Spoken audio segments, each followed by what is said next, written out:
Guys 7টা 8 বাজে, এখনও দেখতে পাচ্ছ এই জ্যামেই ফেঁসে রয়েছি। কত লম্বা জ্যাম, কত দূর যে চলবে আইডিয়া নেই। মোটামুটি লাস্ট 3 ঘন্টা ধরে এই জ্যাম ফেস করছি আমরা। গাইস এই হলো বানিহাল টানেল, সেই ফেমাস বানিহাল টানেল, ভূগোলে অনেক পড়েছি। আর আলোয়াধারী একটা ধোঁয়াশা ভরা পাহাড়গুলো পুরো একদম মায়াবী লাগছে, পুরো কবিতা লিখে ফেলা যাবে এই সিনারি থেকে। সো গাইস চলে এসেছি আমরা কাশ্মীরের কেশর ভ্যালিতে। এখানে পরপর পরপর লাইন দিয়ে এরকম কেশরের দোকান। देखो गाइस কত केसर। एक बार फिर से बता दीजिए कैसे पता चलता है? केसर जो होता है एक तरफ से मोटा होना चाहिए, एक तरफ से पतला है। केसर दोनों तरफ से अगर सेम होगा तो वो डुप्लीकेट केसर होता है। अच्छा। और जो সো গাইস আমরা এখন কাশ্মীরের শহরে শ্রীনগর শহরে ঘুরতে বেরিয়েছি আর যাচ্ছি হচ্ছে এখানকার স্পেশাল কিছু লোকাল ডিশ খেতে। এখন বাজে হচ্ছে 10:30।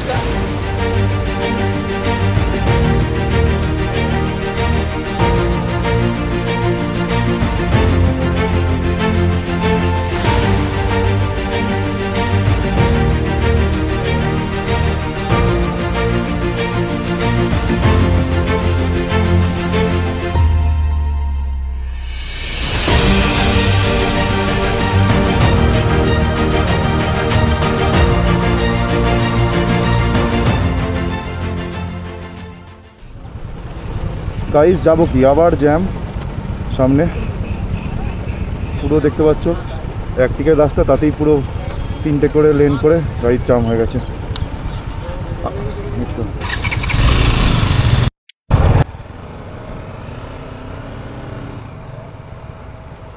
একটুখানি দাঁড়ালেই হয়ে যায়।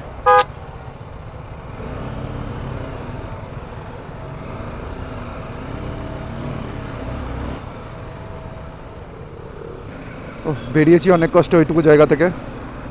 সামনে আর একটা রাইডিং গ্রুপ ইউপি থেকে আসছে, তো কাছেই, এরা আর কি জানবে, এর জ্যাকেট দেখেই বোঝা যাচ্ছে।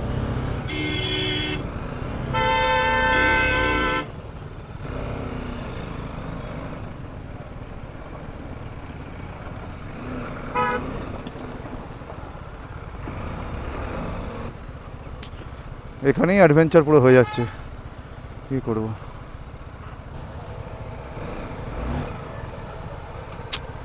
কি অবস্থা দেখো, একটুখানি বাঁদিকে জায়গা থাকলেই বেরিয়ে যাই। শেট গাইস 7টা 8 বাজে, এখনও দেখতে পাচ্ছ এই জ্যামেই ফেঁসে রয়েছি। কত লম্বা জ্যাম, কত দূর যে চলবে আইডিয়া নেই। মোটামুটি লাস্ট 3 ঘন্টা ধরে এই জ্যাম ফেস করছি আমরা। ও মাথা খারাপ হয়ে গেল। কোনো রকমে সাইড দিয়ে বেরোচ্ছি। আরও সব বাইকারদের দেখা পেলাম, তারাও এই জ্যামে আটকে ছিল। কিছু ইউপি থেকে আছে, কিছু আমাদের ওয়েস্ট বেঙ্গল থেকে আছে, কলকাতার, তাদের সাথে দেখা হলো। তারাও এভাবেই স্ট্রাগল করে করে এগোচ্ছে। দেখি কতক্ষণে এই জ্যাম কাটে, কতক্ষণে আবার ফাঁকা রাস্তা পাই। মোট কথা বুঝলাম, যা প্ল্যান করে এখানে বেরোনো হবে সেই মতো প্ল্যান, মানে সেই মতো কাজ করা যাবে না। রাস্তার কন্ডিশনের ওপর তোমাদের প্ল্যান বানাতে হবে। ক্লাচ করে করে হাত পুরো শেষ। আর প্রিয়ঙ্করের অবস্থা আমি ভাবছি। আর মেন সমস্যা হলো ওদের ইন্টারকমের চার্জও শেষ। তা ইন্টারকম ডিসকানেক্ট হয়ে গেছে, কথাও বলতে পারছি না। পার্থ সামনে আছে আমি জানি, কিন্তু প্রিয়ঙ্কর পিছনে আছে।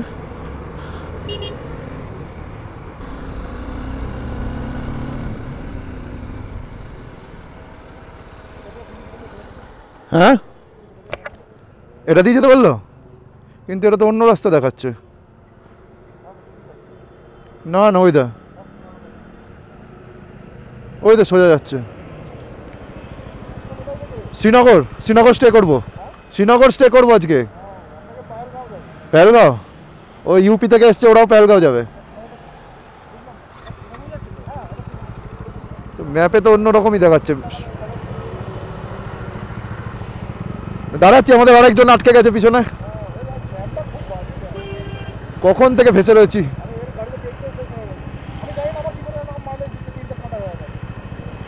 মাইলেজ কম দিচ্ছে। হ্যাঁ এগো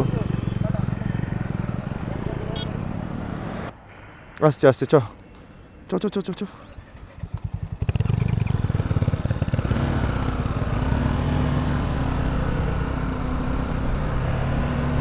সো গাইজ অনেক কষ্টে জ্যাম কাটিয়ে বেরিয়েছি।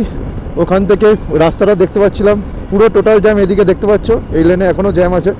এটা হয়তো নতুন রাস্তা আছে, পুরনো যে রাস্তা ওখান থেকে ট্রাফিক আমাদেরকে ঘুরিয়ে দিল, এই রাস্তায় ঢুকিয়ে দিল। ক্যামেরার চার্জ শেষ হয়ে গেছিলো। জাস্ট পিছনের ভিউটা দেখো, সেরা সেরা লাগছে। ওফ, ঘুরে দেখ একবার।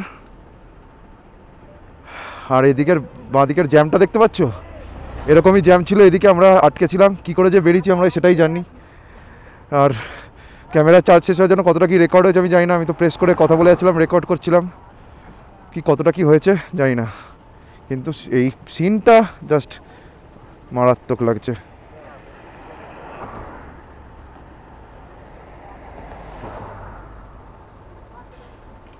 ও, কিছু ছবি তুলে নিলাম, সিনটা জাস্ট মানে চোখে ধরে রাখার মতো লাগছে।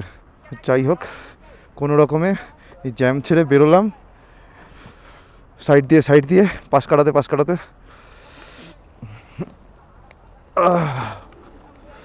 চলো দেখা যাক আবার সামনে কি আছে কপালে। এখানে কিছুই প্ল্যান করতে পারবে না, যা প্ল্যান করবে সব ফেল করে দেবে। গাইজ, এই হলো বানিহাল টানেল, সেই ফেমাস বানিহাল টানেল, ভূগোলে অনেক পড়েছি। ভেবেছিলাম সকাল সকাল বেরিয়ে সুন্দর ভিউ এনজয় করতে করতে পৌঁছাবো, কিন্তু সব প্ল্যান মাটি করে দিল এই খারাপ রাস্তা আর এই ট্রাফিক জ্যাম। এই টানেলটা মনে হয় এয়ার কন্ডিশন না, বোঝা যাচ্ছে না, ফিল তো হচ্ছে না। এয়ার কন্ডিশন না, এয়ার কন্ডিশন না, কিন্তু এক্সস্ট আছে, তার জন্য ধুলোটা নেই, এক্সস্ট লাগানো আছে।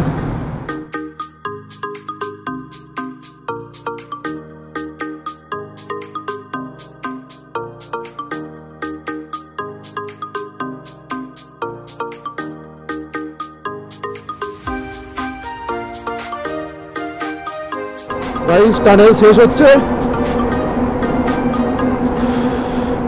25.9, 26-এ শেষ হলো। আর স্টার্ট করেছিলাম আমি হচ্ছে 17-এ, তার মানে এটাও 9 কিলোমিটার। আগেরটাও 9 কিলোমিটার ছিল, আই গেস, ভুলে গেছি কত বললাম। সেরা সেরা কিছু টানেল বানিয়েছে আলাদাই, মনে হচ্ছে এনএফএস খেলছি। ও গাইস, কি লাগছে সামনের সিনারিটা, জাস্ট দেখো। শ্রীনগর এখান থেকে আর 69 কিলোমিটার, আমার ফোনের চার্জ শেষ, ঠিক আছে। মানে হচ্ছে এখানে 231 আর 69, মানে টোটাল একদম 2300-তে গিয়ে শ্রীনগর পৌঁছাবো। কিন্তু তার আগে সিনারিটা দেখো, সানসেট হয়েছে সামনে পুরো অরেঞ্জ কালারের, এইদিকেই সানসেটটা হয়েছে যেহেতু এটাই ওয়েস্ট। আর আলোয়াধারী একটা ধোঁয়াশা ভরা পাহাড়গুলো, পুরো একদম মায়াবী লাগছে, পুরো পুরো কবিতা লিখে ফেলা যাবে এই সিনারি থেকে। সেরা সেরা। ক্যামেরা বন্ধই করতে ইচ্ছা করছে না, কত জিবির যে ফুটেজ হবে আমিও জানি না। আমাকে মনে হচ্ছে আবার মেমোরি কার্ড কিনতে হবে, কারণ আমার হার্ড ডিস্কে অত জায়গা নেই। একটুখানি 4 লেন রাস্তা যেখানে হচ্ছে, রাস্তা ভালো হয়ে যাচ্ছে, কিন্তু তারপরে আবার জ্যাম। ওই পেহেলগাঁওয়ের রাস্তা যেখান থেকে ভাগ হয়ে গেল ডান দিকে, অনন্তনাগ পেহেলগাঁও, তারপর থেকে আবার সিঙ্গেল লেন দিয়ে আবার জ্যাম।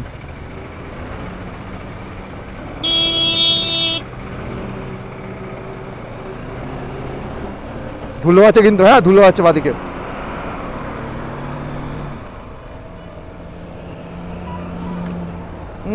বাবা, পুরো সাদা পাউডার, পুরো হানলে। গাইস দেখো কিভাবে আমরা যাচ্ছি, কিভাবে শ্রীনগর পৌঁছাচ্ছি।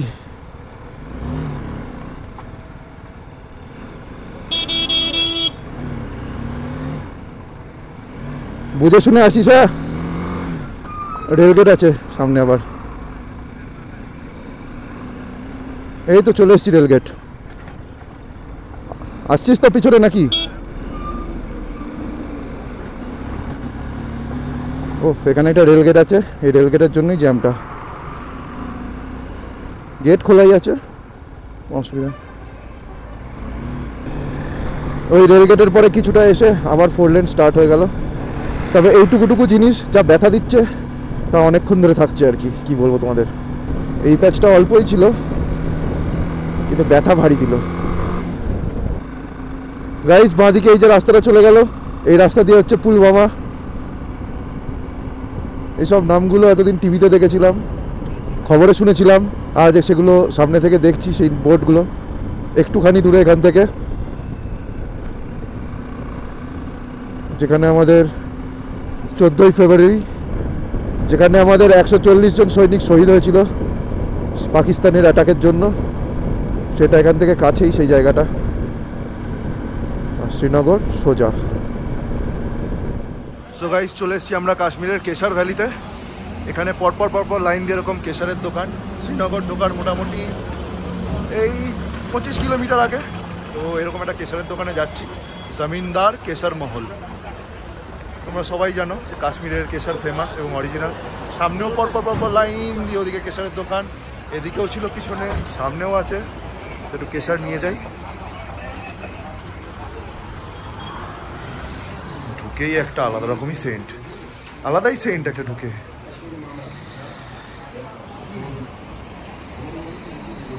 এই হচ্ছে দোকান, কেশর ড্রাই ফ্রুট সব আছে। কেশর নেব তো গাইস, বাড়ির জন্য একটু কেশর নেবো ভাবছি। তো অরিজিনাল কেশরের প্রচুর দাম, জাস্ট 100-200 গ্রাম মতো নেব, দেখি কত কি দাম হয়। 25 গ্রাম এরকম হয়? আচ্ছা, ওখানে কত গ্রাম হয়? তুই পাবানি, ঠিক আছে, দেখা যাক কত কি দাম বলে তোমাদের জানাচ্ছি সেটা। সো গাইস, কেশর নিচ্ছি আমরা 3 জন, আমি 5 গ্রাम, प्रियंकर 1 ग्राम और पार्थ 2 ग्राम। तो ये जो भैया है इन्हीं का शॉप है।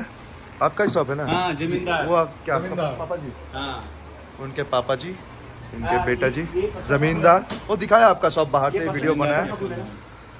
तो भैया ने ओरिजिनल केसर कैसे पहचानते हैं वो सिखाया, हम लोग को दिखाया, क्योंकि हम लोग को तो कुछ पता नहीं है। हम लोग खरीदते हैं जो मिलता है हम लोग के वहाँ वही। तो डब्बा भी दिखा। তো এই যে ডাব্বায় এখানে ভরে কেশর রয়েছে, देखो गाइस কত কেশর। एक बार फिर से बता दीजिए कैसे पता चलता है? केसर जो होता है एक तरफ से मोटा होना चाहिए, एक तरफ से पतला है। केसर दोनों तरफ से अगर सेम होगा तो वो डुप्लीकेट केसर होता है। अच्छा। और जब केसर जुबान पे डालोगे तो केसर कड़वा लगना ज़रूरी है। अगर केसर मीठा लगा तो वो केसर डुप्लीकेट होता है। ये दूसरा तरीका।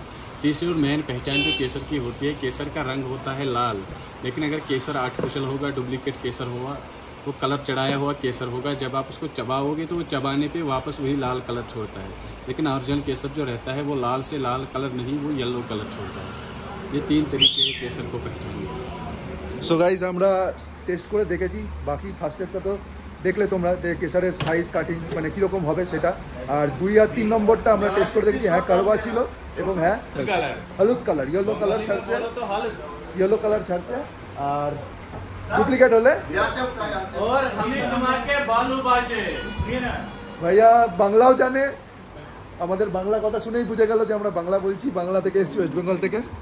নিয়ে নিয়েছি কেশর মহল থেকে জমিনদার, কেশর মহল থেকে কেশর, আর প্রিয়ঙ্কর নিয়েছে হচ্ছে কি নিলি? Raspberry, dry fruit raspberry.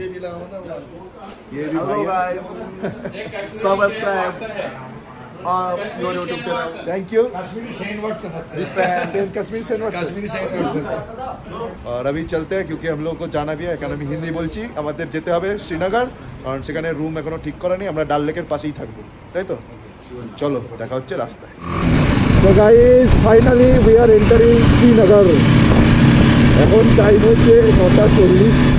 Pathankot থেকে 300 কিলোমিটার আমরা এসেছি শ্রীনগর, এখনো হয়তো আর 5-6 কিলোমিটার যেতে হবে। আমাদের কপালই এরকম, যতই তাড়াতাড়ি করি, সব কিছু হিসাব করি, সেই রাতের বেলায় পৌঁছাবো। আজকে সবই ঠিক ছিল, কিন্তু রাস্তা খারাপ আর ট্রাফিক জ্যামই আমাদের পুরো শেষ করে দিল। যাই হোক, হোটেল তো আমাদের বুক করা নেই। শুনছি তো যা, ওই যে যেখানে কেশর নিতে গেছিলাম সেখান থেকে বললো যে প্রচণ্ড রাশ এই সময়টা, পিক সিজন কাশ্মীরের, শ্রীনগরে হোটেল পাওয়াটাই মুশকিল, হয়তো কোনো হোমস্টেতে থাকতে হবে। তাও আমাদের ইচ্ছা আছে ডাল লেকের পাশে যে বোলেভার্ড রোড আছে সেখানে থাকার, দেখা যাক সেখানে হোটেল পাই কিনা। মেনলি আমাদের পার্কিংটা দরকার, পার্কিংটা পেলেই আর কিছু চাপ নেই, রুম যেরকমই হোক না কেন। বাইকের পার্কিংটা যেন ঠিকঠাক হয়, আমাদের বাইকগুলো যেন আরামে থাকে। সো গাইস, ব্যাপারটা হচ্ছে শ্রীনগরে প্রচণ্ড রাশ, এখন বোধহয় অমরনাথ যাত্রা বা কিছু স্টার্ট হয়েছে, তার জন্য কোনো হোটেল ফাঁকা নেই। একমাত্র হাইফাই 5 স্টার হোটেল ছাড়া নর্মাল কোনো হোটেল ফাঁকা নেই। এবং ডাল লেকের ধারে যে মেন রোডটা রয়েছে বোলেভার্ড রোড, সেখানে তো ফাঁকা নেই। তো রুম পাচ্ছি না, ওই জন্যই কিছু বাইকারদের সাথে দেখা হলো যারা পেহেলগাঁওয়ে থাকছিল। তখন বুঝতে পারিনি পেহেলগাঁও কেন থাকছে, কারণ শ্রীনগরে রুমই নেই, টোটাল বুক। মানে এরা এই যে আমার সামনে দুজন দেখছো, এই দুজনের সাথে দেখা হলো একটা হোটেলের বাইরে, খোঁজ নিতে গেছিলাম রুম আছে কি না। তো সেখান থেকে এই দুজনের সাথে দেখা হলো, তো এরা বলছে তো রুম করিয়ে দেবে।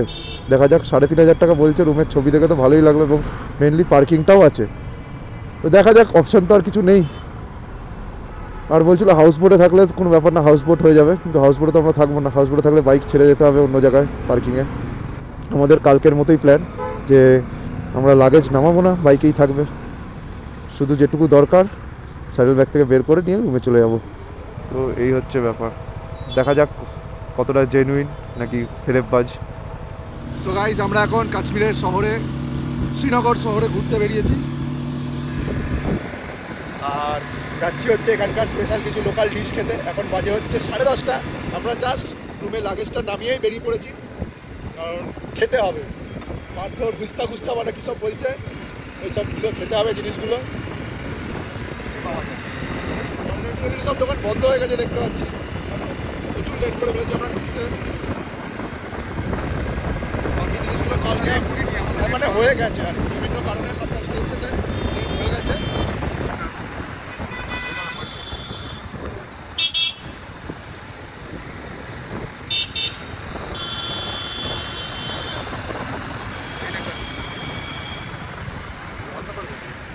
সো গাইস, আমরা এখন এসেছি ডাল লেকের পাশে, এই যে করিমস রেস্টুরেন্টে। এখানকার কিছু লোকাল ফুড খাবো।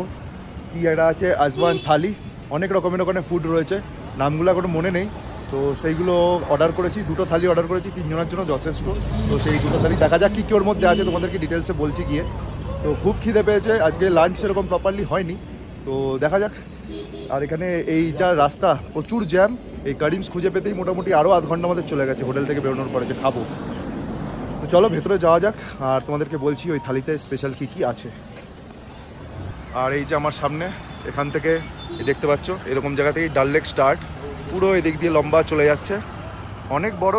এবং জানি না কত দূর যাওয়া যায়, দেখি ডিনারটা করে আমরা যাবো ওইদিকে ডাল লেকের, কত দূর অবধি যাওয়া যায় দেখি, তারপরে হোটেল ব্যাক করবো। তো গাইস, এই হচ্ছে আমাদের থালি যেটা অর্ডার করেছি, ওয়াজওয়ান থালি, 700 টাকা করে থালি। তার মধ্যে রয়েছে মেথি মাছ কাবাব, তারপরে হচ্ছে কি তাবাক মাছ, রিস্তা, রোগান জোশ, গুস্তাবা, রাইস। এটা 2 প্লেট অর্ডার করেছি, আসুক তারপরে তোমাদেরকে বলছি আর কীরকম কী টেস্ট। আর এই হচ্ছে বাকি মেনু এখানকার, তোমরা চাইলে ভিডিওটা পজ করে দেখে নিতে পারো এবং রেটগুলোও দেখে নিতে পারো। তারা এটা দেখিয়ে নিই।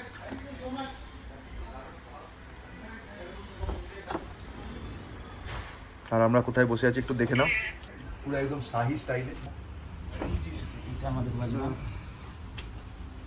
আমাদের ড্রেসের ওপরে যেও না, জাস্ট হোটেলে লাগেজ নামিয়ে কোনো রকমে খেতে চলে এসেছি। তো গাইস, চলে এসছে আমাদের থালি, আজওয়ান থালি। বল কোনটা কি? তো এটা প্লেন রাইস, এটা মেথি চিকেন, এটা হলো কাবাব, মাটন শিক কাবাব, তাবাক মাছ, এটা হলো গুস্তাবা, মাটন মিট বলস ইয়াকনি, এটা মাটন রোগান জোশ, যেটা অনেকে খেয়েছো, এটা না, এটা হলো রিস্তা, যেটা হলো টমেটো গ্রেভিতে মাটন মিট বলস। আচ্ছা, এই যে এক্সপার্ট পার্থ।